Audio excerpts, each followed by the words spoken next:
بسم الله الرحمن الرحيم. وقد يتعدد الخبر مثل زيد عالم وعاقل. آج ہم خبر کی تعدد کی صورتیں بیان کریں گے کہ مبتدا کی ایک سے زائد خبریں بھی ہو سکتی ہے. مبتدا کی ایک سے زائد خبریں کیوں ہوتی ہے، کیا وجہ ہے اس کی؟ تو ہم نے مبتدا اور مبتدا کی تقدیم کے بارے میں یہ وجہ بیان کی تھی. قافیہ کے محاشی نے بھی یہ لکھا ہے کہ مبتدا کو ہم نے اس لیے مقدم کیا کہ وہ ذات ہے اور خبر جو ہے وہ حال ہے.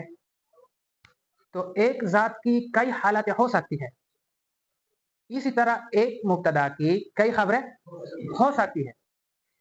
تو یہ خبر جو ہے کبھی تعدد خبر واجب ہوگی، کبھی تعدد خبر جائز ہوگی.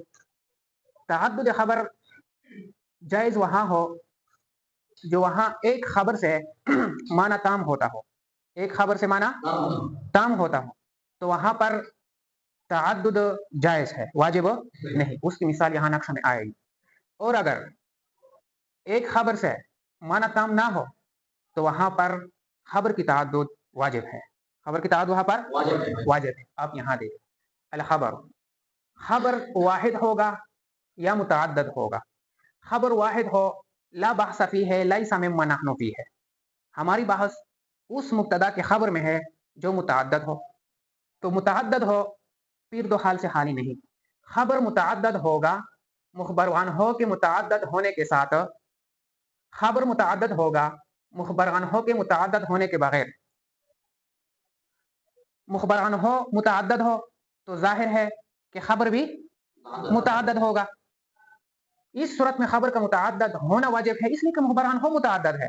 تو ہر مخبر عن ہو کے لیے ایک خبر کی بھی ضرورت ہوتی ہے. تو خبر کا متعدد ہونا واجب ہے. زید عالم وعمر شاعر، مخبر عن ہو متعدد ہے تو اخبار بھی متعدد ہے. خبر متعدد ہوگا مخبر عن ہو کے متعدد ہونے کے بغیر. مخبر عن ہو متعدد نہیں ہے، جس سے آپ خبر دے رہے ہیں مخبر عن ہو کا مطلب مبتدا وہ متعدد نہیں ہے. اور خبر میں تعدد ہو پھر دو حال سے خالی نہیں. مبتدا کی ابتدائیت کی صحت موقوف ہوگا خبر کی تعدد پر. مبتدا کی ابتدائیت کی صحت موقوف نہ ہوگا خبر کی تعدد پر. مبتدا کی ابتدائیت کی صحت موقوف ہو خبر کی تعدد پر، اس صورت میں خبر کی تعدد واجب ہے. خبر کی تعدد واجب ہے. جیسا کہ الابلق، ابلق، ابلق دو رنگ کو کہا جاتا ہے. وہ چیز جو دو رنگ ہو ابلق، اس کا معنی وہ ابلق ہوتا ہے. لیکن عام طور پر ابلق جو ہوتا ہے وہ اسود یعنی کالا اور سفید، اس کی دو رنگیں ہوتی ہے. الابلق اسود والاسود و ابیض.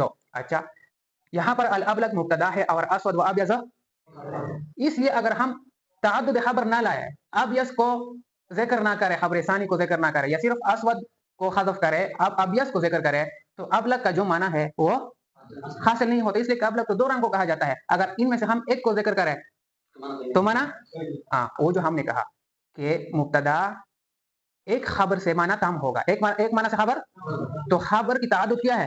جائز ہے. یہاں پر ایک خبر لانے سے ہے معنی تام، اس وجہ سے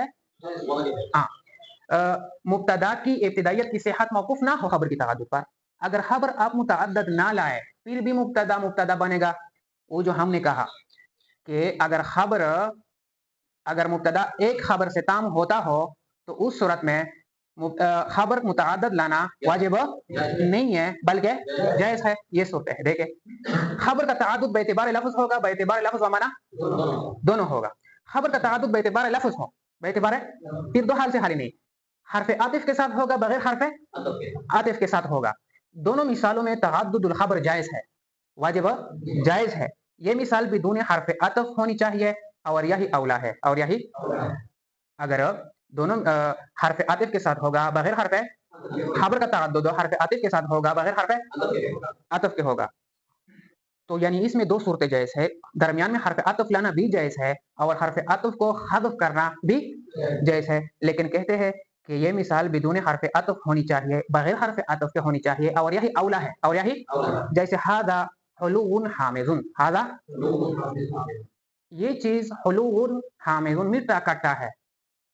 میٹھا کٹا ہے. دیکھیں ہم نے ایک بات کی کہ یہ مثال جو ہے بدون حرف عطف کے اولا ہے. حرف عطف اگر ذکر نہ کیا جائے تو یہی اولا ہے، بہتر ہے، مناسب ہے. یہ کیوں؟ اس وجہ سے پہلا آپ یہ سمجھے یہاں پر ہم نے جو دو خبریں لائی ہے، ایک خلوون دوسرا حامزن. یہ ایسی نہیں ہے کہ یہ دو چیزیں ہیں. اصل میں دو چیزیں نہیں ہے بلکہ یہ امر واحد ہے، ایک چیز ہے. کیوں؟ اس لیے کہ اثبات الکیفیت بین الحلاوت والحموضت کو بیان کرنا ہے. اثبات الکیفیت بین الحلاوت والحموضت کو بیان کرنا ہے. یہاں پر یہ بیان ہو رہا ہے هذا حلو حامض. یہ چیز نہ کٹا ہے اور نہ میٹھا ہے بلکہ ان دونوں کے درمیان ہے. تو ترک العطف بالنظر الى اتحادهما فی المعنی. اس وجہ سے حرف عطف کو ترک کرنا اولا ہے کہ دونوں کا معنی کے اعتبار سے کیا ہے؟ متحد، ایک ہے. اور جب ایک چیز ہوئی تو اس کے ساتھ حرف عطف کرنا ضروری نہیں. اچھا، اور حرف عطف لانا بھی جائز ہے. یہ کیوں؟ ایراد العطف، عطف کا لانا فبالنظر الى تغایرهما، ان دونوں کے درمیان تغیر ہے، دونوں خبروں کے درمیان. اس لیے تغیر کس، ایک خلون ہے، ایک میٹھا ہے حامض، اور ایک کٹا ہے میٹھا. اور نظر کے اعتبار سے دونوں الگ الگ چیزیں لگ رہی ہے، حقیقت کے اعتبار سے دونوں ایک چیز لگ رہی ہے. حقیقت کے اعتبار سے حرف عطف نہ لانا بہتر ہے. اور اگر آپ اس کو دیکھیں تو تغیر ہے، ایک میٹھا ہے یو ترختہ و یو خویزدہ، تو اس کی وجہ سے درمیان میں حرف عطف لانا ہے. لیکن اولا کیا ہے؟ ہاں، باعتبار لفظ و معنی دونوں ہوگا. باعتبار لفظ و معنی دونوں ہوگا. تعدد حرف عطف کے ساتھ ہوگا، بغیر حرف عطف کے. حرف عطف کے ساتھ ہوگا تعدد الخبر اولا ہے. تعدد زید عالم و آکل. زید یہاں پر یہ بھی جیسے کہ آپ صرف کہہ کہ زید عالم، زید ایک خبر سے معنی تام ہوتا ہے. تام اگر ہم آکل کو ذکر نہ کرتے تو عالم خبر نہیں بن سکتا تھا. زید کی ابتدائیت ٹھیک نہیں ہوتی تھی، صحیح ہوتی تھی، اس لیے کہ جو عالم ہوگا اس میں تو عقل ضرور ہوگی. یہاں پر ایک خبر سے معنی تام ہوتا تھا تو زید عالم پڑھنا بھی جائز ہے اور زید عالم عاقل پڑھنا بھی جائز ہے. یہ حرف عطف کے ساتھ ہے. بغیر حرف عطف کی بھی پڑھ سکتے ہیں، زید عالم عاقل. بغیر حرف عطف کے تو اس لیے پڑھ سکتے ہیں کہ یہ جو صفت بیان ہو رہی ہے یہ ایک ذات کی بیان ہو رہی ہے، ایک ذات کی بیان ہو رہی ہے. ایسی نہیں ہے کہ ہم کہتے ہیں کہ زید عالم، کہ زید عالم ہے اور عاقل کوئی دوسرا شخص ہے. سمجھ گئے؟